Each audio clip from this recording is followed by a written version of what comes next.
యేసుక్రీస్తు నామములో వాక్యం వింటున్న మీ అందరికీ కూడా లివింగ్ గాడ్ మినిస్ట్రీ నుండి ప్రత్యేకమైన వందనాలు తెలియజేస్తూ ఉన్నాం. అపోస్తలుడైన పౌలు కొరింథీయులకు రాసిన మొదటి పత్రిక 13వ అధ్యాయము 4 నుండి 8 వచనాల వరకు ఉన్నటువంటి వాక్య భాగాన్ని ఆధారం చేసుకుని దేవుని ప్రేమ యొక్క తత్వం ఏంటి, దేవుని ప్రేమ యొక్క గుణలక్షణాలు ఏంటో అన్నది మనం గత కొద్ది రోజులుగా ధ్యానం చేస్తూ ఉన్నాం.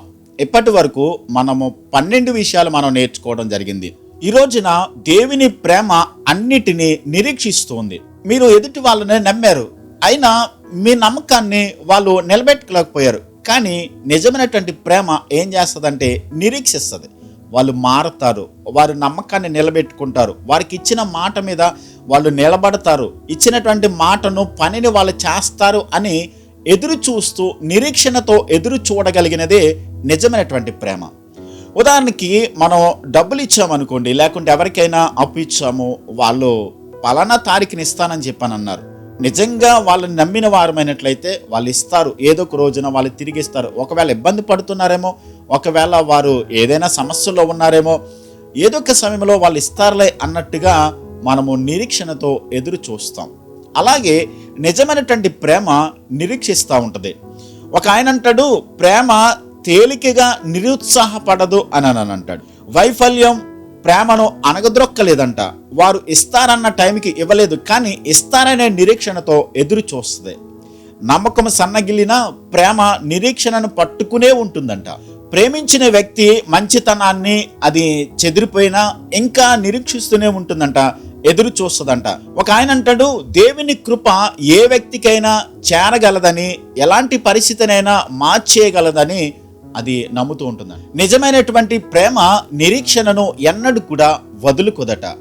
చూడండి, అప్పుడప్పుడు మనం వింటూ ఉంటాం, ఏవండి నా భర్త మారతాడని భ్రమండి, ఆయన ఎప్పుడు మారడండి. నా భార్య మారుతుందన్నది అది కలండి, ఆ వ్యక్తి మారుతుంది అన్నది అసాధ్యమండి, జరగని పనండి, మన భ్రమండి, మనం అనుకుంటాం మారుతుందేమని, కానీ తను ఎప్పుడు కూడా మారదండి అనేటువంటి మాటలు కొన్నిసార్లు మనం వింటూ ఉంటాం. నిజంగా దేవుని బిడ్డలో అలా మాట్లాడకూడదు. చూడండి, మనము అలా మాట్లాడుతున్నామని అంటే మనం చేసే ప్రార్థనలు, లేకుంటే మనము దేవుని మీద పెట్టుకున్నటువంటి నమ్మకం, ఆయన ఎప్పుడైనా శక్తి తగ్గిపోతుందా? ఆయన ప్రేమ, ఆయన యొక్క ప్రభావము ఎన్నడూ కూడా మార్పు చెందేది కాదు కదా. దేవుని మీద నమ్మకం పెట్టుకున్నాం, దేవుడు చేస్తాడని, దేవుడు జరిగిస్తాడని మనం ఎంతగైతే నమ్ముతున్నామో, ఎంతగైతే దేవుని మీద నిరీక్షణ పెట్టుకుంటున్నామో, ఆ దేవుడు తప్పకుండా మనము ఎవరి గురించి అయితే మారతారని నిరీక్షణ పెట్టుకున్నామో, లేకుంటే ఎదురు చూస్తున్నామో, వారిని దేవుడు మార్చగలడు అనేటువంటి ఆలోచనతోనే ఉండగలిగినది నిజమైనటువంటి ప్రేమ. చూడండి, మనం ప్రార్థన చేసేటప్పుడు హృదయాలను అంతరంగాలను మార్చగలిగిన శక్తి దేవునికి ఉంది కదండి. ఆయన తప్పకుండా హృదయాల అంతరంగాలు మార్చగలడు, పరిస్థితులన్నీ కూడా ఆయన సమర్థించగలడు, ప్రతి పరిస్థితిని కూడా సమర్థించగలిగినటువంటి సామర్థ్యము, శక్తి ఆయన కలిగి ఉన్నాడు. కాబట్టి అలాంటి దేవుణ్ణి సేవిస్తున్న మనము, పరిస్థితులు మార్చగలిగిన శక్తి కలిగిన దేవుణ్ణి ఆరాధిస్తున్న మనము, సేవిస్తున్న మనము, అలాంటి దేవుని దగ్గర మోకరించి ప్రార్థిస్తున్న మనము, ఆయన మార్చగలడు కదా, ఆయన పరిస్థితులను సమర్థించగలడు కదా. లేని దాన్ని ఉన్నట్టుగా, ఉన్నదాన్ని లేనట్టుగా చూడగలిగిన సర్వశక్తి కలిగిన దేవుణ్ణి మనము సేవిస్తున్నాం. కాబట్టి మన పరిస్థితులు, లేకుంటే మనము ఎవరి మీద అయితే నిరీక్షణ పెట్టుకున్నామో, నమ్మకం పెట్టుకున్నామో, వాళ్ళు మారతారు, లేకుంటే వాళ్ళు మార్పు చెందుతారు అని చెప్పని ఆ నిరీక్షణ కంటిన్యూ చేస్తూ, ఎదురు చూస్తూ, ఆశతో ఎదురు చూడగలిగినదే నిజమైన ప్రేమ. ఒకవేళ నిరాశతో, లేకుంటే మనము ఆ నమ్మకాన్ని కోల్పోయి, లేకుంటే వాళ్ళ మీద పెట్టుకున్నటువంటి ఆశను విడిచిపెట్టేసి వెనక్కి వెళ్ళిపోయి, ఇంకా వీళ్ళు మారరు, ఇంకా మార్పు చెందరు, వీళ్ళలో మార్పు అనేది రాదు అనేటువంటి కన్క్లూజన్కి వచ్చేస్తున్నామని అంటే మనలో నిజమైనటువంటి ప్రేమ పని చేయట్లేదు. ఒక ఆయన అంటాడు, దేవుని కృప ఉన్నంత వరకు, అంటే ఆయన రాకడ వరకు మనుషుల పతనాలు అంతిమం కాదు. ఒకవేళ పొరపాటు చేసి పడిపోయారు, ఇంకా వాళ్ళ జీవితం అయిపోయింది, ఇంకా వాళ్ళు మారరు అన్నదానికి బలమైన కారణం లేదు కదండి. ఖచ్చితంగా పడిన వాళ్ళు లేస్తారు, పడిన వాళ్ళు తప్పకుండా మార్పు చెందుతారు. తప్పు చేసిన వాళ్ళు, పొరపాట్లు చేసిన వాళ్ళు తమ తప్పును తెలుసుకుని దేవుని వైపు తిరుగుతారు ఖచ్చితంగా. కాబట్టి వాళ్ళు మార్పు చెందుతారు. వారి బలహీనతలను బట్టి, ఒకవేళ ఆ పరిస్థితిని బట్టి అలా ఒకవేళ పొరపాటు చేశారేమో, ఒకవేళ వాళ్ళకున్నటువంటి అవకాశాలు కుదరక వాళ్ళు అలా చేయాల్సి వచ్చిందేమో అని చెప్పని ప్రేమతో, నిరీక్షణతో ఎదురు చూడగలిగినదే నిజమైనటువంటి దేవుని ప్రేమ. ఒక వ్యక్తి ఒకవేళ పడిపోయాడు, ఇక ఈ మనిషి లేవలేడు, అయిపోయింది ఈ మనిషి పని అనలేము. ఎందుకంటే ఆయన కృప మరలా ఏం చేస్తుంది, ఆ వ్యక్తిని లేవనెత్తుతుంది, ఆ వ్యక్తిని తప్పకుండా బలపరుస్తుంది, ఆ వ్యక్తి తప్పకుండా ఏదో ఒక రోజున లేచి నిలబడగలిగి దేవుని మార్గంలో నడవడానికి అవకాశం ఉంది. పడ్డ వాళ్ళందరినీ ఆయన తిరిగి లేపగలడు. ఉదాహరణకి మీరు ఆలోచించండి, ఇశ్రాయేలీయులు ఎన్ని మార్లు విసిగించినా దేవుడు ఏం చేశాడు, వాళ్ళని క్షమిస్తూ వచ్చాడు, లేవనెత్తుతూనే వచ్చాడు, బలపరుస్తూనే వచ్చాడు. మారుతారు అనేటువంటి అవకాశాన్ని వాళ్ళకి ఇస్తూనే వచ్చాడు. చూడండి, పేతురు ఉన్నాడండి, ఆయన 3 సార్లు యేసుప్రభు ఎవరో నాకు తెలియదని బొంకాడు, అలా ఉండిపోయాడండి. ప్రభు ఆయన లేవనెత్తలేదా? ప్రభు ఆయనను బలపరచలేదా?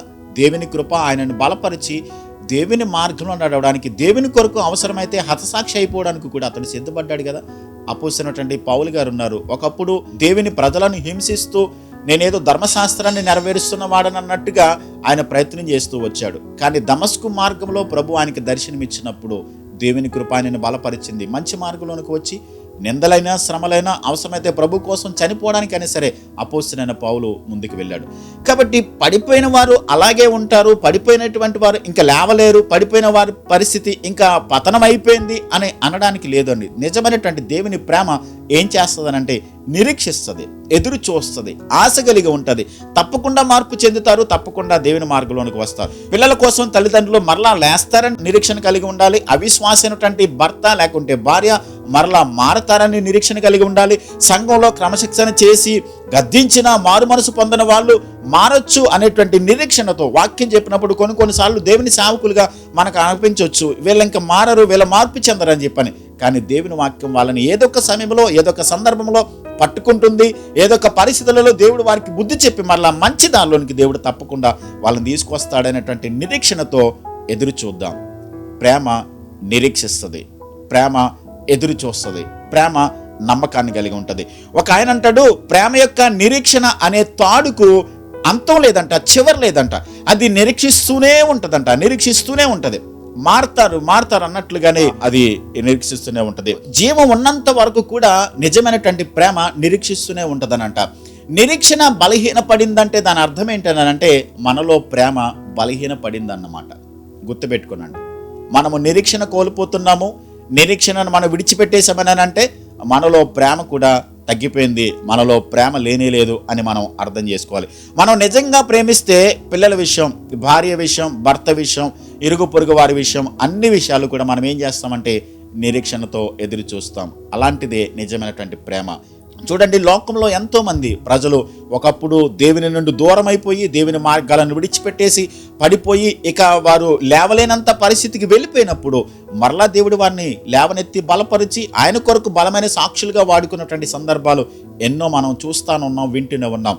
దేవుడు నమ్మదగిన వాడు, పడిన వారిని తప్పకుండా లేవనెత్తుతాడు, కృంగిన వారిని దేవుడు తప్పకుండా ఉద్ధరించి వారిని బలపరచగలిగినటువంటి శక్తిమంతుడు. ఆయన కృప ఎన్నడూ కూడా తప్పిపోయేది కాదు, ఆయన ప్రేమ ఎన్నడూ కూడా మార్పు చెందేది కాదు. ఆయన ప్రేమను కలిగినటువంటి మనం కూడా ఆ ప్రేమలో ఉన్నటువంటి లక్షణము నిరీక్షణ కలిగి ఎదురు చూస్తూ, ఆశతో ఎదురు చూస్తూ, ఆ నిరీక్షణ కలిగి ప్రేమలో కొనసాగడానికి ప్రయత్నించేవారుగా ఉండాలి. కాబట్టి నిరీక్షణ కలిగి ఉందాం. మనలో నిరీక్షణ తగ్గిపోతుందో అని అంటే గుర్తుపెట్టుకోవాలి, మనలో ప్రేమ కూడా బలహీనపడుతుంది.